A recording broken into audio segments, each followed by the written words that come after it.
후보자님, 네, 오늘 오전에 한덕수 총리 대통령 권한대행이 꽤 긴 입장문을 냈어요. 입장문을 내면서 뭐라고 얘기했냐면 헌법재판소 재판관 임명처럼 법리 해석과 정치적 견해가 충돌하는 현안을 현명하게 처리하기 위해서는 무엇보다 여야가 머리를 맞대야 합니다라고 얘기를 했고요.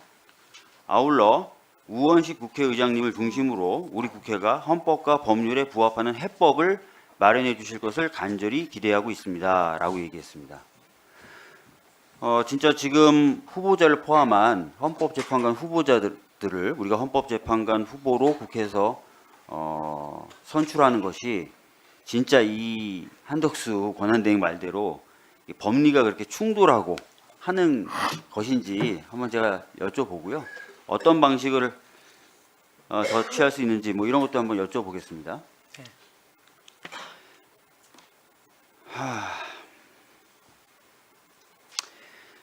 우리 헌법은 국회 의사결정 방법으로 어떤 걸 채택하고 있습니까? 국회 의사결정 방법을 예, 우리 헌법은 국회의 의사결정 방법으로 어떤 것을 채택하고 있습니까? 국회의원들의 의사 표현은 표결 방식을 하고 있는 것으로 알고 있습니다. 표결을 어떻게 한다고 돼 있어요? 다수결의 원칙에 의해서 맞습니다. 정하도록 되어 예, 있습니다. 제가 헌법 들고 있고요. 네, 헌법 49조에는 헌법과 법률에 특별한 규정이 없는 한 제적의원 과반수의 출석과 출석의원 과반수의 찬성으로 의결한다. 다수결주의죠? 네, 이거 헌법 조문 제가 읽어드린 겁니다. 49조. 네. 예. 자, 우리 헌법이 왜 다수결의 원칙을 이렇게 명문으로 규정을 했을까요? 국회에서 이렇게 다수결의 원칙을 따라야 된다, 따르면 된다 이렇게. 물론 소수자의 의견도 검토를 해서 서로 간에 국회에서 합의로 이루어지면 좋은 거지만 민주주의의 기본적인 원칙이 다수결에 의해서 결정되는 것을 전제로 해서 규정된 내용이 아닌가 그렇게 생각을 합니다. 맞습니다. 대부분의 헌법 교과서에서 그렇게 설명을 합니다.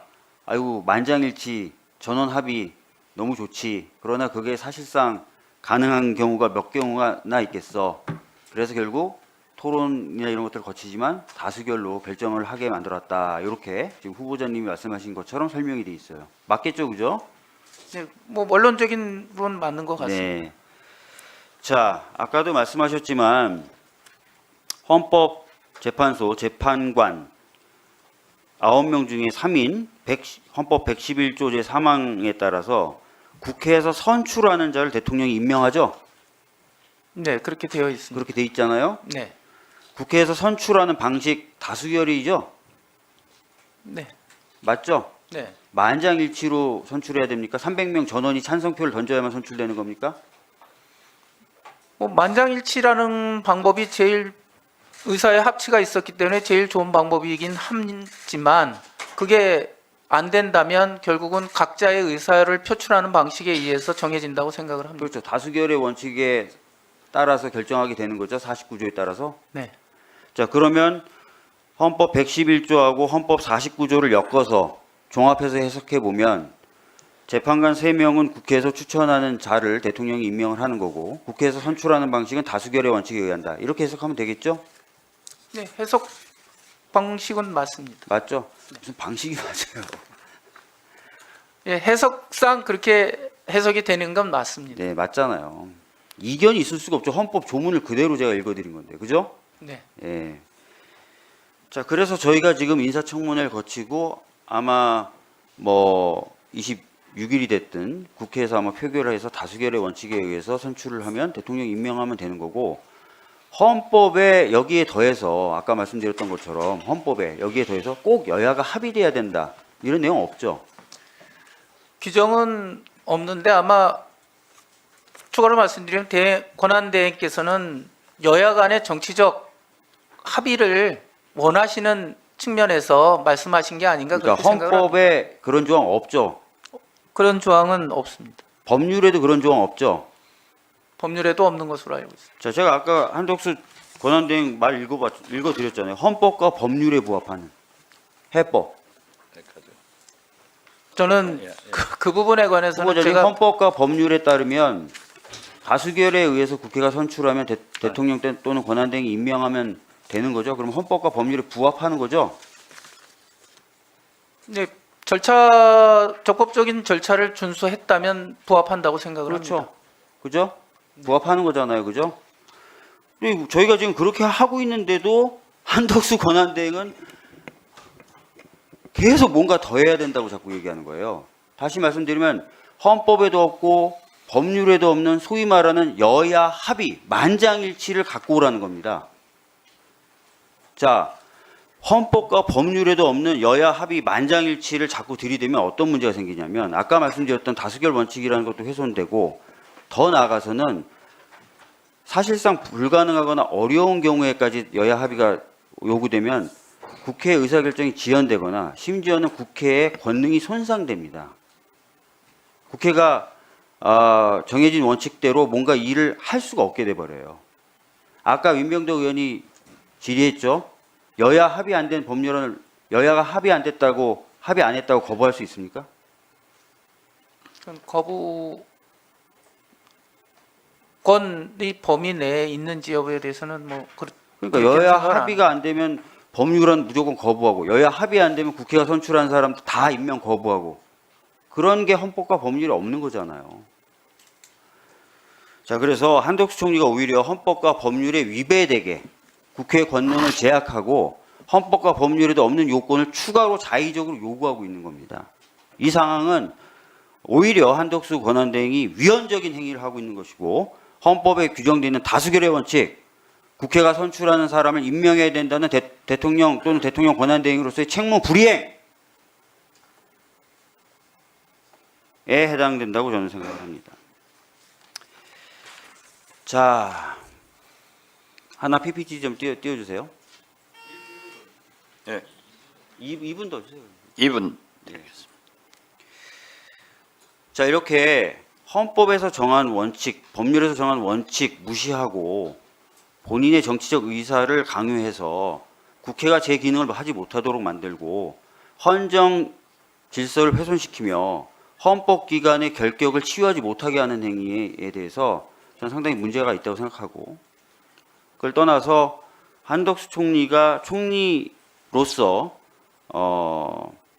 비상계엄, 위헌적 위법적 비상계엄 당시에 국무회의를 적극적으로 소집해 준다는 등 여러 이상한 행위들을 한 점이 있어요. 후보자님, 국무회의를 소집하는 권한 누가 갖고 있어요? 국무총리 대통령 대통령이 갖고 있죠. 네. 그 당시 비상계엄 당시 국무회의를 소집할 당시에 대통령 권한이 정지돼 있었습니까? 아닙니다. 근데 왜 국무총리가 나서서 국무회의를 소집했다고 하죠?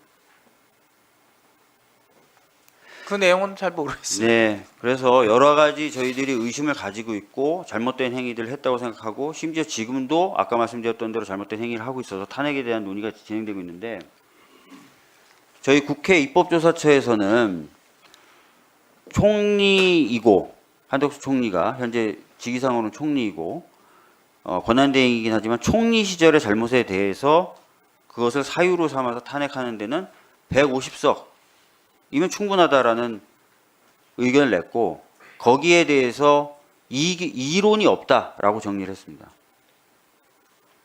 후보자가 알고 있기에 입법조사처가 이론이 없다고 하는데 이론이 있습니까?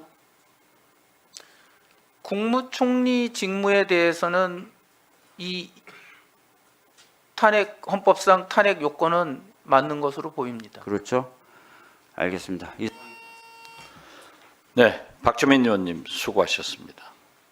후보자께서도 잘 들으셨겠지만은 이번 박주민 의원님의 질문은 굉장히 중요한 민주주의 원칙을 말씀하셨고 후보자도 동의했고 한덕수 대행이 그러한 얘기를 한 것은 잘못이라는 일종의 규탄이라고 저는 생각합니다.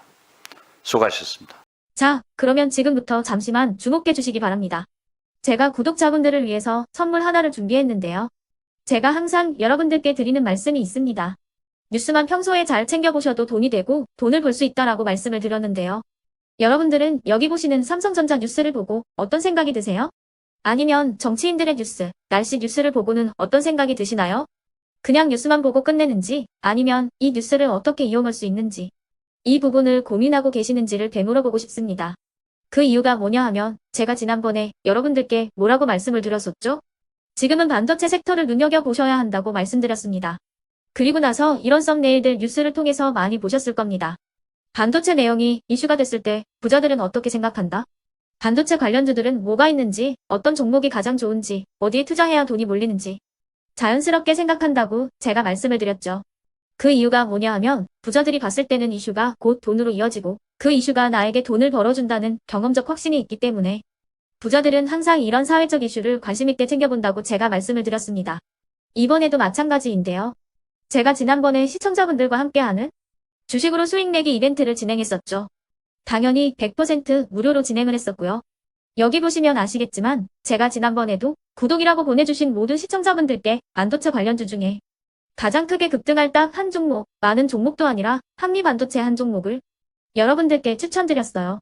그러면서 여기 나와 있는 대로 정확히 얼마에 매수해야 하는지, 그리고 수익률이 어느 정도 나왔을 때 팔아야 하는지를 이런 부분들까지 여러분들에게 정확히 알려드렸었는데 지금 실제로 어떻게 되었다? 오른쪽을 보시면 아시겠지만 제가 지난번 문자 발송으로 이 한미 반도체를 소개해드리고 나서 실제로 이렇게 5배 이상 어마무시한 상승이 나왔습니다. 100만 원만 투자를 했어도 무려 500만 원이 넘는 수익금이 생긴 거죠. 그래서 당시에도 굉장히 많은 분들이 제가 드린 이 한미 반도체로 수익을 내실 수가 있으셨을 텐데요. 다시 한번 축하드린다고 말씀을 드리겠고 이번에도 마찬가지입니다. 앞으로도 2024년, 2025년 계속해서 기대해볼 섹터는 AI입니다. 그 중에서도 AI 반도체는 그 누구도 부정할 수 없는 미래 성장 산업입니다. 그러면 우리가 어떻게 생각해 볼 수 있을까요? AI 반도체 종목 중에 앞으로 크게 대장 역할을 하면서 10배 이상 급등할 수 있는 텐베고 종목을 지금부터 열심히 추적해야 한다는 겁니다. 큰 돈을 투자하지 않더라도 월급의 일부분 아주 소액이라도 이 종목을 모아가야 수백 %의 수익률을 손에 쥘 수 있는 것이죠.